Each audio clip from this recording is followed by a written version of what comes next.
Hi, it's day 4 and we see Jesus in the Garden of Gethsemane today. Matthew 26, starting at verse 36. Then Jesus went with them to the olive grove called Gethsemane, and he said, "Sit here whilst I go over there to pray." He took Peter and Zebedee's 2 sons, James and John, and he became anguished and distressed. He told them, "My soul is crushed with grief to the point of death. Stay here and keep watch with me." He went on a little farther and bowed with his face to the ground, praying, "My Father, if it is possible, let this cup of suffering be taken away from me. Yet I want your will to be done, not mine." Then he returned to the disciples and found them asleep. He said to Peter, "Couldn't you watch with me even 1 hour? Keep watch and pray so that you will not give in to temptation. For the spirit is willing, but the body is weak." Then Jesus left them a second time and prayed, "My Father, if this cup cannot be taken away unless I drink it, your will be done." When he returned to them again, he found them sleeping, for they couldn't keep their eyes open. So he went to pray a third time, saying the same things again. Then he came to his disciples and said, "Go ahead and sleep, have your rest. But look, the time has come, the Son of Man is betrayed into the hand of sinners. Up, let's be going, my betrayer is here." And even as Jesus said this, Judas, one of the 12 disciples, arrived with a crowd of men armed with swords and clubs. They'd been sent by the leading priests and elders of the people. The traitor Judas had given them a prearranged signal.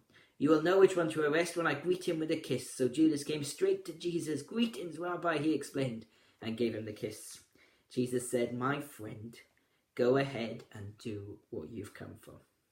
Then the others grabbed Jesus and arrested him, but one of the men with Jesus pulled out his sword and struck the high priest's slave, slashing off his ear. "Put away your sword," Jesus said. "Those who use the sword will die by the sword. Don't you realize that I could have asked my Father for thousands of angels to protect us, and he would have sent them instantly? But if I did, how would the scriptures be fulfilled that describe what must happen now?" Then Jesus said to the crowd, "Am I some dangerous revolutionary that you come with swords and clubs to arrest me? Why didn't you arrest me in the temple? I was there teaching every day." But all this happened to fulfill the words of the prophets as recorded in the scriptures. At that point, all the disciples deserted him and fled. 2 points we can pull out with the children. Number 1, yeah, you've got it. Jesus knew. He knew exactly what was happening, when it was happening, how it was happening. To the point of great detail that we've seen before, that Judas came and kissed him. At this point, when it looks like everything is unraveling, when it looks like there's complete chaos and everything is out of control, there's ambush, soldiers, court cases, and the cross, when it looks like Jesus is ultimately beaten. It's here that God's salvation plan hits its crescendo. Jesus knew what was happening, and God's plan was at work. But the garden also shows us that Jesus knowing showed also not only that he knew the details of what was happening, he knew the necessity of why it needed to happen, but he also knew the cost. Even though he asked his Father to take this cup away, he says, "Your will be done." But he does it in the knowledge that this will be great physical pain for him.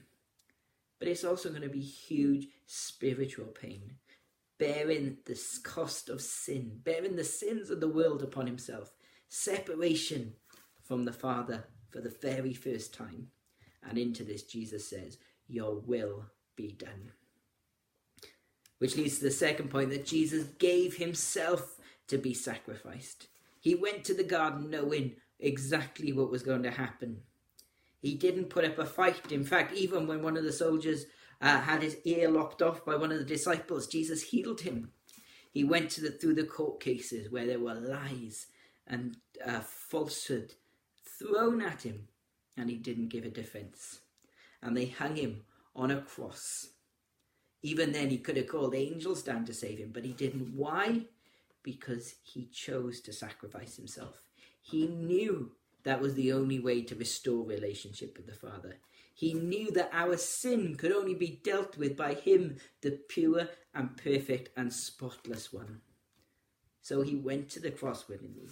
He took my sin because he had none of his own, and only he could restore relationship with God, between myself and him.